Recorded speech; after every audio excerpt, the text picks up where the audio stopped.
Hello guys, welcome back. So let's start with a new topic, that is inguinal canal. Now this inguinal canal, it is situated at the inferior part of the abdominal wall. It is actually a passage for the structures to pass from the abdominal wall to the external genitalia. Okay, so first write down its location. It is present at which part? At inferior part of abdominal wall. Okay, now write down its function first. So it is the passage for structures to pass from abdominal wall to external genitalia. Okay, now before moving on with its boundaries, its contents, let's first know about the importance of it. Okay, so do you all know that our gonads, write down,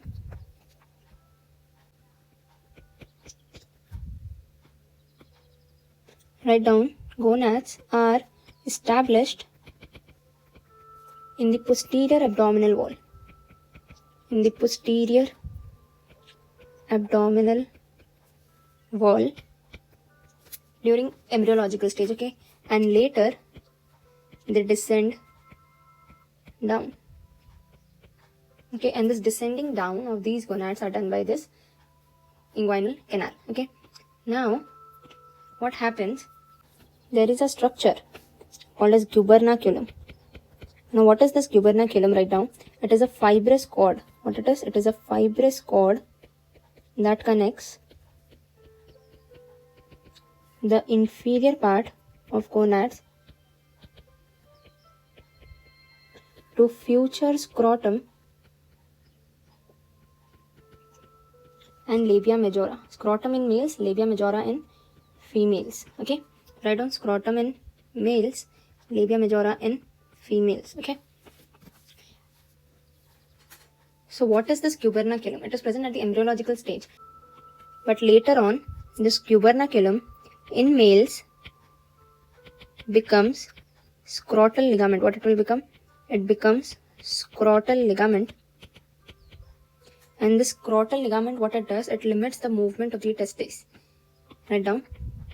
It limits movement of testes. Okay. In females, this gubernaculum becomes, in females, write down that it attaches uterus to ovaries. Okay, now how it does this is by forming two ligaments. Write down. By forming ligaments, or by turning into ligaments, you can write. Okay, it turns into two ligaments. One is proper ovarian ligament, another is round ligament of uterus. Another is round ligament of uterus. Okay, now this proper ovarian ligament, write down, it connects ovaries to uterus. Okay, and this is the reason why, unlike testes which descends down, okay, into the external genitalia, the ovaries still remains in the pelvic cavity. So write down, ovaries remains in pelvic cavity into the uterus. The exact places into the uterus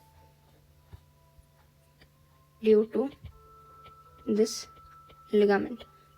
Okay, and what does this round ligament of uterus do? It suspends the ovary in pelvis.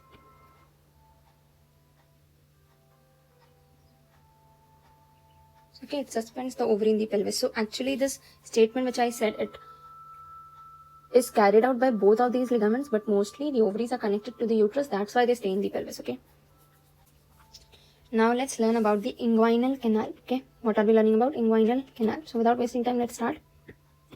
So write down inguinal canal. The location of inguinal canal is known to you now. It is present at the inferior part of the abdominal wall. It is a passage for the structures to pass from the abdominal wall to the external genitalia. So write down what happens in it.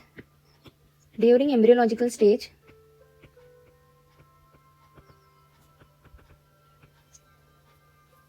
testes pass through this canal from abdominal cavity to scrotum. Okay. Now let's know about the structures, about the boundaries of the inguinal canal. So write down the boundaries. Its roof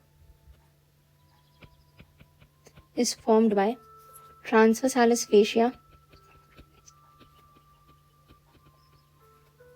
internal oblique muscle,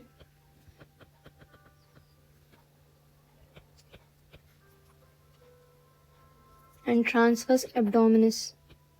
Now all these muscles which I have mentioned here, they are the muscles of the abdominal wall. Okay, we'll be doing this in a separate video. For now, just remember that these three muscles will form the roof of the inguinal canal. Okay, now let's look at the floor of the inguinal canal. The floor is formed by the inguinal ligament. Now I hope you know what is inguinal ligament. We have done in the previous videos. So inguinal ligament runs from anterior superior iliac spine to pubic tubercle. Okay, so the floor will be formed by this. On this will sit what? The inguinal canal. Okay, the anterior wall, write down anterior wall, and this anterior wall is formed by aponeurosis of external oblique muscle. Okay, and posterior wall, write down posterior wall is formed by transversalis fascia. And it is formed by transversalis fascia. Now guys, this external oblique muscle, what it does, its aponeurosis comes and forms the inward fold. Now this inward fold is nothing but the inguinal ligament. Okay, imagine that you are holding a rod in your hand and you have a cloth. Okay, and you have to wrap this rod with the cloth. Okay, so when imagine that cloth is the external oblique muscle. Okay, and the rod is the inguinal canal. Okay, so this cloth when wraps it from the anterior side, it becomes the anterior abdominal wall. So external oblique muscle, when it overlaps the inguinal canal, it forms its anterior wall. But when it takes a turn and form a roll, okay, to wrap the rod completely or to wrap the inguinal canal, this inward folding which you see, this folding is nothing but your inguinal ligament. We'll look through this through the picture, don't worry.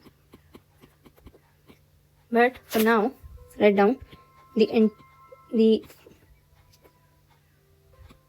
floor, this inguinal ligament, it is roll up portion of external oblique muscle, and this external oblique muscle, it is also the muscle of abdominal wall. Okay, so now let's look at this boundaries or borders which we have done through the picture. Okay,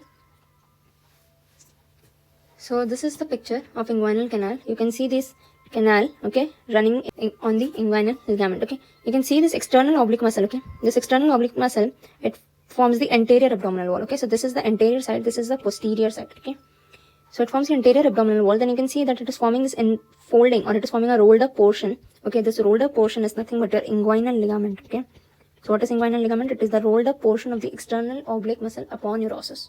Okay, then this is the roof part. This what you see from here till here, it is the roof and the posterior part. So roof, you can see which muscle? The internal oblique muscle forms the roof. The transverse abdominis muscle will form the roof, and transversalis fascia will also form the roof. Okay, because this all are coming under this, right, which I have drawn. Then this transversalis fascia further forms the posterior wall. You can see this is this white color hole. It is the transversalis fascia. Okay, so it forms the posterior wall. So now you know the anterior wall, you know the roof, you know the posterior wall as well as the floor. Okay, so this was all about the boundaries.